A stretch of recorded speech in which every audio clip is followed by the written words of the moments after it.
Wonderful good morning everyone. Sunday morning, 8 o'clock. The sun is just coming over my sheds now between the trees.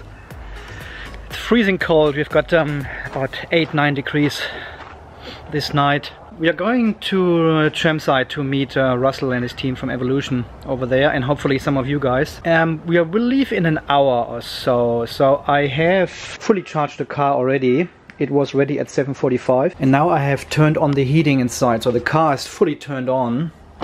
It's fully turned on. Oh yeah, it's nice and warm in here, nice and toasty. We have lost already 1 bar. We haven't really lost it. Like we have used 1 bar. Yep, heating is on, and I'll turn the car off again and put it back on charge now, just to warm up the cabin a little bit, but I don't want to waste any energy while driving. We have to use the ICE engine anyway on our way to Brisbane a little bit, but yeah, it's not nice in the morning if you come into a very cold car, and now the seats are nice and warm already. I put the climate control on 26, so it's quite nice in here, I must say. Okay, so I'm turning this one down. Turn off the car. So the only thing I need to do is... why is it not focusing? Come on, focus here. 15 amps. Yeah, it goes up to 3.3 kilowatt, almost max power. Oh, we've got only 237 volts. Yeah, this is because the sun is not up yet, so the solar panels are not delivering much power at the moment, and they usually push the voltage up to almost 245 or so sometimes. But at the moment in the shade here, 237. That's why we have less power. Let's go back inside to the fireplace, and I can monitor the power usage from inside with the app. Sonoff app. It will be a beautiful day. So I'm checking on the app here. It has gone down to 2.5 kilowatt already. So it's slowing down, battery getting full. So we are 30 minutes in the charge, and we are down to 900 watts. Okay, we're at 99% almost.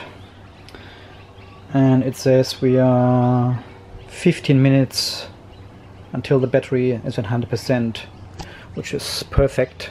So we are at 840 and we are almost at 100% now.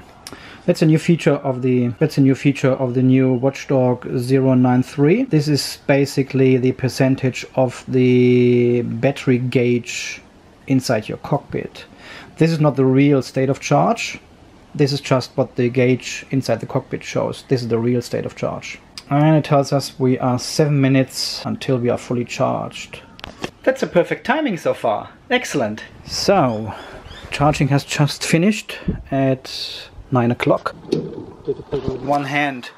This was another 1 kilowatt. Let's see how this goes. Okay, off we go. So guys, we are on the way back from the Korean Heart Fair here in Chermside, Brisbane. It was a fantastic day. And now I'm sitting in my car here waiting for my wife, because she's just into the craft shop at the end of the road here in Brisbane to get some more artwork tools and crafts accessories. And I thought I'll use the time wisely and make this little video, so I've got everything together and can put this one up very quickly then. Thank you so much, Chris, for coming over and saying hello to me and the team from Evolution. We've just got Chris here. He's driving a BMW i3 and he's charging at the shopping mall as well. Yeah. And so far, very happy EV owner. 4 days, Excellent. 5 days, I think, yeah. He's the only person showing up so far. We are hopeful. He was actually plugged into the shopping center as well. I've seen the BMW i3, but I didn't know it was his car. Yeah, so we had a chat for about 10-15 minutes about electric vehicles and my channel and how it all comes together. Thanks again, Chris, for coming over. It was very nice to meet you.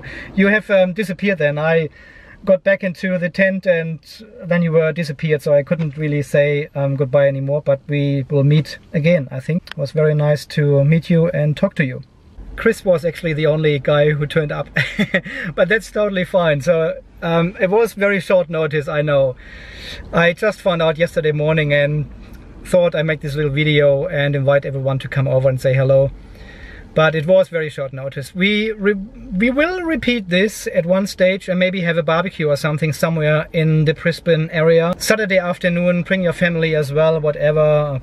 I don't know, something like this. If you're interested in this, let me know. We can certainly organize and meet and greet somewhere and have a chat about electric cars and stuff like this. And yeah, this morning it was, the trip was 88 kilometers from my place to Chermside, to the shopping center where we parked the car. And the car's fuel economy was 3.2 liters per 100 kilometers with one initial charge.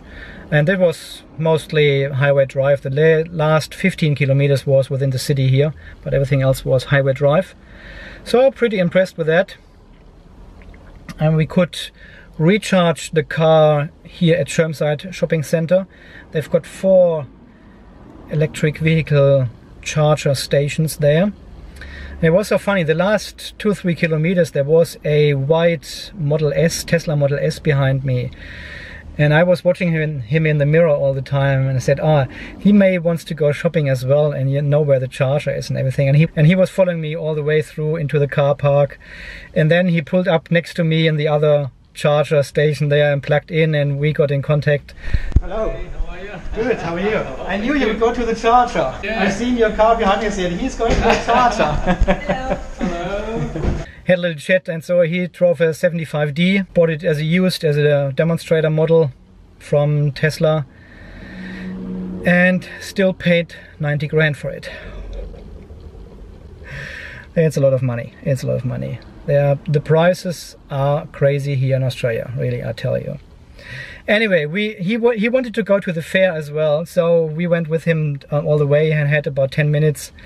And then he looked me up because I had my GoPro attached to my backpack here and filmed what's going on the fair, on the festival.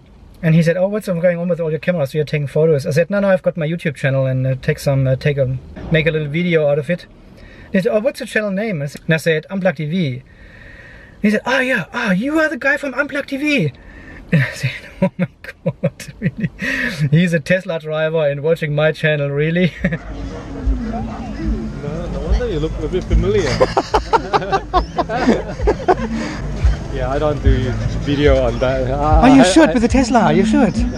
Now, he watched obviously 1 or 2 videos already, what I have done, so it popped up on his feed in YouTube. And he looked me up on YouTube straight away and subscribed, so thank you very much for that. I have forgotten your name, so it doesn't matter. Thank you very much. And yeah, we had a nice chat and went to the fair together, and then we separated over there. And when we came back, he already left and my car was fully charged after 3.5 hours as well. What I noticed was the charge took 3.5 hours. I've taken a screenshot actually here. Yeah, so 8.5 kilowatt hours of charge in 3.5 hours. It looks like the battery starts to lose capacity again. When we parked the car there and plugged it in, the battery had only 26%. So I drove it really down before I plugged it in. 26% to 100% was apparently only 8.5 kilowatt hours. So it looks like, yeah, I'm not sure. Usually it should charge more because this is from 25. It should take more than 9 kilowatt hours for this charge. It's 75% of 12 is 9 kilowatt hours plus charger losses, whatever. So it should be probably 9.5, 9.6, 9.7 kilowatt hours all in total. But it was only 8.5. So what that means is the battery is again not on full capacity, and you may have seen on the dog when I shot it in the video, we are down to 82% or something again, which is only 31.4 ampere hours. So I lost over 7.5 ampere hours, and accordingly the software terminates the session a little bit earlier then. That's why we could push only 8.5 kilowatt hours into the battery. So it is 1 kilowatt hour short, I would say, which is quite a lot for this small battery.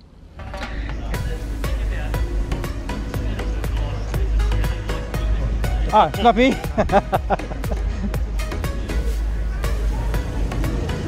Holz. Hm? Das Holz, die oben. Mhm. Buddy. Access in pack one. We also have a bottle brush and a rosemary in pack two. Oh, Awesome.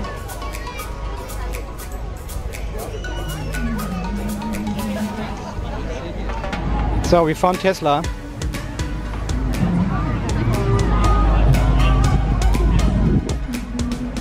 So we're entering now the vehicle area here. There's the Australian Vehicle Association as well, which I follow on Facebook. And let's see if we can find Evolution somewhere here. Some Outlander PHEVs. And Tesla, of course, is here. BMW. And there's Evolution. Here they are. That looks like the man himself. You're on video. And of course I met Russell Shepard and I've forgotten his name, the other guy, from Evolution Australia. They came all the way up from Melbourne to here and to show their products and services. And interesting as well on the fair was that I met with Craig. He's the National PHEV Sales Manager of Mitsubishi. He gave me his card. We had about 20 minutes talk with him. Yeah, he was pretty interested in the PHEV Watchdog, obviously, because I showed him some of the battery statistics and the trip meters and stuff like this. So Daniel, maybe you get a call from Mitsubishi Australia now to be their first contact or their first programmer to make an official Mitsubishi app for them, because he seemed to be quite impressed of the app. And yeah, we spoke about dealerships as well, and you know, both good and bad with dealerships. And it's, you know, and yeah, it's pretty, some of the experiences are just like, you know, you take today is where I think, and that's the first that's the first kind of you know, when we bought ours, the guy didn't even know the difference between Aspire and base model, you know, and people wanting to buy them know more than our people selling them. They go in there, they've done their homework and whatever. So that's right. It's like apparently they have a new concept for dealerships now, because they have teamed up with Nissan and Renault. You look at a mechanic's role going on, that their whole role is going to change quite dramatically. Not working on a combustion engine that's vehicle. right, yeah. It's going to be, and it's all the research and development of the startup. So if it takes like $1 billion to create a platform for a vehicle, if you can share that over 3 platforms, that makes it a lot cheaper, because doing it yourself, somebody's got to pay for it, so it just gets amortised over the future vehicles. And that's what produces the cost. So now I think we're also at the strategy as well. Well, how much is enough? So, you know, like, is a range 300 k's enough? So therefore, maybe what we should do is be sort of pausing a little bit to sort of say, well, let's concentrate on getting the vehicles cheaper, rather than. And that's why he said that's why they haven't proceed with any further electric vehicle at the moment, because they don't know what will happen, what's been decided and stuff like this. So I really hope Renault and Nissan, they are pushing Mitsubishi in the right direction now, and they start making more electric vehicles, or at least plug-in hybrids. They should be full electric now in these days. They shouldn't make any new plug-in hybrids anymore. We've got one here. We've got the Outlander PHEV, which is a great car, but we need full electric vehicles now. See, I was down with my car at 58,000 kilometers on 80% state of health. So that was the maximum capacity the battery had. Then I went up to a dealership in Toowoomba. They had no idea what the PHEV is, no idea about the battery, and I explained everything to them, and they was just. And they got in contact with Mitsubishi in Sydney over there, and they had a 3-day course with my car, and then they got the battery back up to 99.7% after 60,000 kilometers.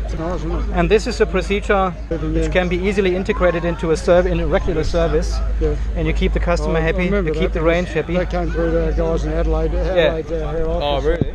So there was a good contact over there. So we talked about a little bit about this one, and they are trying to get dealerships a little bit more into PHEV stuff and electric drivetrains and stuff like this. So that's a good stuff. Not sure how successful they will be, but at least they are obviously doing something. And interestingly, they had some new PHEVs over there as well.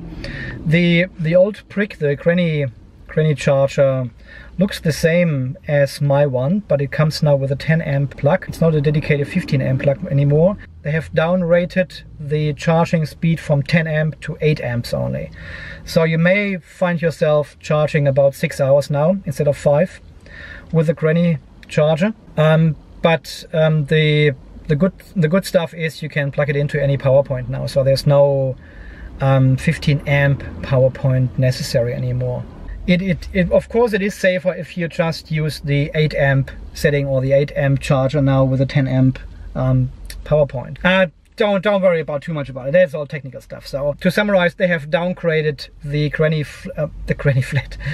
They have downgraded the granny charger from 10 amp to 8 amp now. And I've spoken to this guy over there as well. He was from Mitsubishi Australia. He was not a dealership or something, and they were from Mitsubishi Australia officially. And he was a young guy, maybe, I don't know. I showed him the PHEV Watchdog as well. He was very impressed with the app and everything. And I could give him all the details because he was asking how the fuel efficiency is and everything. And I pulled up the mobile phone and swiped through my trip cards and showed him the last 174 trip cards I had. And he was very impressed. So there was some good talks over there. Wow, yes, so what an awesome day. And I could charge for free over there. We had to pay for the parking actually in the parking center, but we had to pay anyway, so that's fine. The actual charging was still free. Okay guys, so far the summary of today. The new PHEV Watchdog 093 is out since yesterday morning. So if you have donated to Daniel and his project before, you may have got an email from him saying the new version is out. It looks like it has some new features. It crashed to me twice this morning. I'll keep an eye on it. I don't know what it is. There are some new features in there. Please have a look at the PHEVWatchdog.net website. There is some more information about this awesome app. Yeah, so maybe Mitsubishi Australia is getting in contact now with Daniel, and they make an awesome app, and he gets paid for it from Mitsubishi. Big money, and yeah, I don't know. Okay guys, that's it for today, for this Green Heart Fair here in Chermside, Brisbane, Queensland, Australia, to be precise. And as always, thanks for watching, thanks for your support. This is Andy from Unplugged EV Australia, signing off. You stay charged and balanced, and we see you in the next video. Okay, see you then, bye bye.